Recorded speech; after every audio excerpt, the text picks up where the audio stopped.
ओम श्री परमात्मने नमः। यथार्थ गीता द्वितीय अध्याय श्लोक 13 और 14।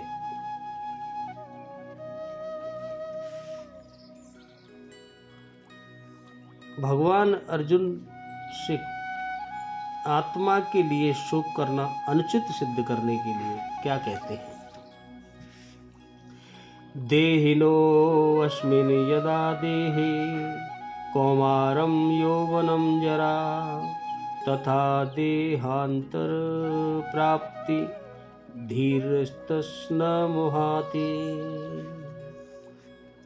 मात्रा स्पर्शार्तो कौन्तेय शीतोष्ण सुख दुखदा आगमापायिनो वन्नित्या अस्तांस्तिच्छेश्च स्वभारत।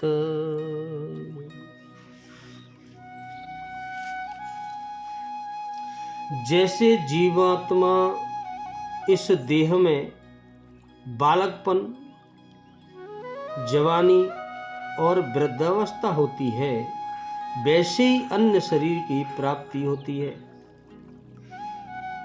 उस विषय में धीर पुरुष मोहित नहीं होते। जो इसको जानते हैं सत्य को, वो कभी इसका दुख नहीं करते।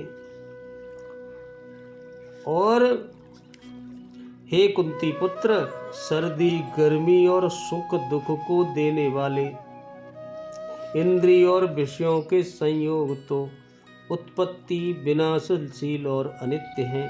इसलिए हे भारत, उनको तू सहन कर।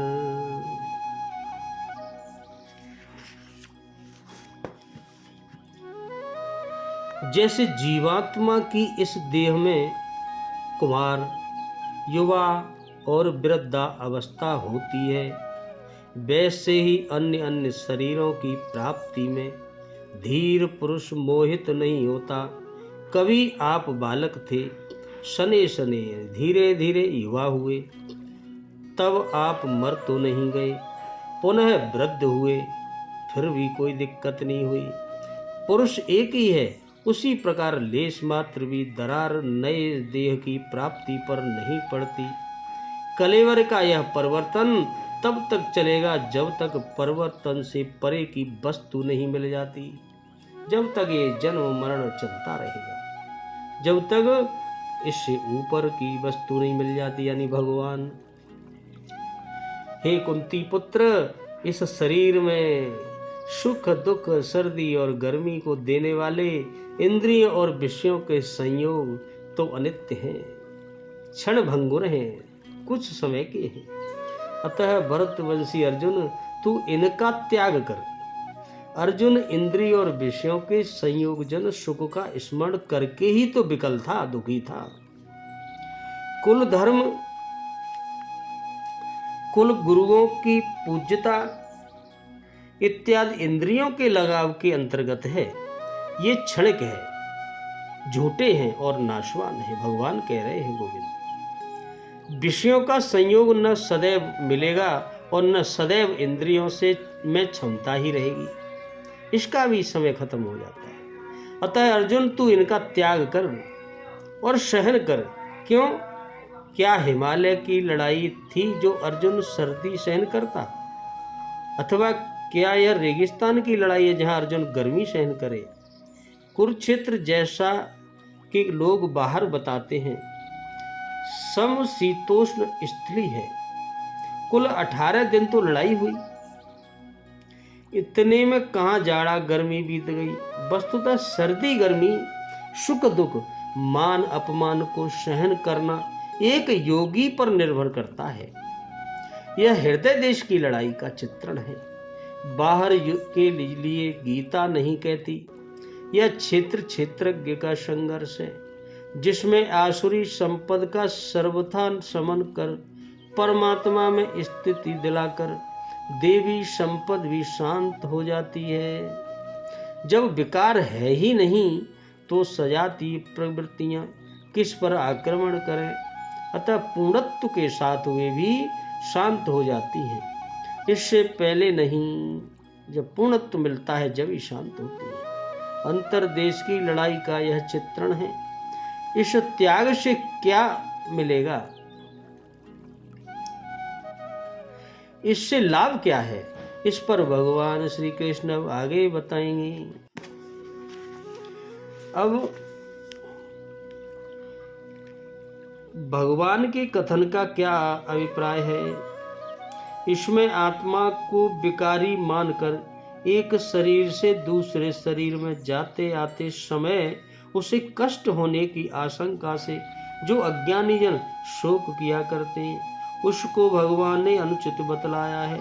वे कहते हैं कि जिस प्रकार बालकपन से जवानी और जवानी से जरावस्था यानी वृद्धावस्था वास्तव में आत्मा की नहीं होती है, यह तो स्थूल शरीर की होती है और आत्मा में उनका आरोप किया जाता है, लगता है कि आत्मा की हो रही है, ऐसा नहीं है। उसी प्रकार एक शरीर से दूसरे शरीर में जाना आना भी वास्तव में आत्मा का नहीं होता, सूक्ष्म शरीर का ही होता है और उसका आरोप आत्मा पर किया जाता है। अतएव इस तत्व को न जानने वाले अज्ञानी जन ही देहांतर की प्राप्ति में शोक करते हैं, जो धीर गंभीर पुरुष नहीं करते हैं, क्योंकि उनकी दृष्टि में आत्मा का शरीर से कोई संबंध नहीं है। इसलिए तुम्हारा शोक करना उचित नहीं है। अर्जुन से कह रहे हैं, प्रभु भगवान ने आत्मा की नित्यता और निर्विकारता प्रतिपादन करके उसके लिए शोक करना अनुचित सिद्ध किया। उससे सुनकर जिज्ञासा होती है कि आत्मा नित्य और निर्विकार हो तो भी बंधु बांधवादि के साथ होने वाले संयोग वियोग आदि से सुख दुखादि का प्रत्यक्ष अनुभव होता है, अतः शोक हुए बिना कैसे रह सकता है। इस पर भगवान सब प्रकार के संयोग वियोगादि की अनित्य बतलाकर उनको सहन करने की आज्ञा देते हैं, जिनके द्वारा किसी वस्तु का माप किया जाए, उसके स्वरूप का ज्ञान प्राप्त किया जाए, उसे मात्रा कहते हैं। अतः मात्रा से यहाँ अंतःकरण सहित सभी इंद्रियों का लक्ष्य है और स्पर्श कहते हैं संबंध का या संयोग को।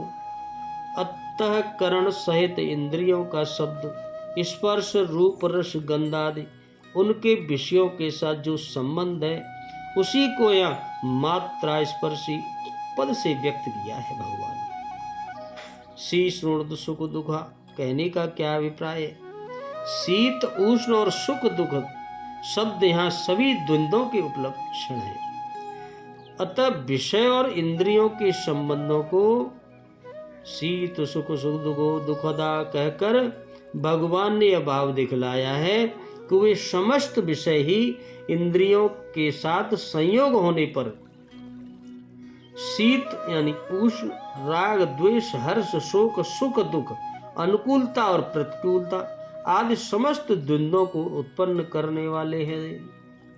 उनमें नित्यत्व बुद्धि होने से ही नाना प्रकार के विकारों की उत्पत्ति होती है। अतएव उनको अनित्य समझकर उनके संग से तुम्हें किसी प्रकार भी विकार युक्त नहीं होना चाहिए। इंद्रियों के साथ विषयों के संयोग को उत्पत्ति विनाशशील और अनित्य कहकर अर्जुन को उन्हें सहन करने की आज्ञा देने का क्या अभिप्राय है। ऐसी आज्ञा देकर भगवान ने यह भाव दिखलाया है कि सुख दुख देने वाले जो इंद्रियों के विषयों के साथ संयोग है, वे क्षण भंगुर और अनित्य हैं, इसलिए उनमें वास्तविक सुख का लेश भी नहीं है। अतः तुम उनको सहन करो, अर्थात उनको अनित्य समझकर उनके आने जाने में राग द्वेष और हर्ष शोक मत करो। बंधु बांधवों का संयोग भी इसी में आ जाता है, क्योंकि अंतःकरण और इंद्रियों के द्वारा ही अन्य विषयों की भांति उनके साथ संयोग वियोग होता है। यहाँ सभी प्रकार के संयोग वियोगों के परिणाम स्वरूप सुख दुखों को सहन करने के लिए भगवान का कहना यह बात समझ लेनी चाहिए। इन सब को सहन करने से क्या लाभ होगा, इस जिज्ञासा पर भगवान अब आगे बताएंगे। जय जय राधे कृष्ण, राधे राधे।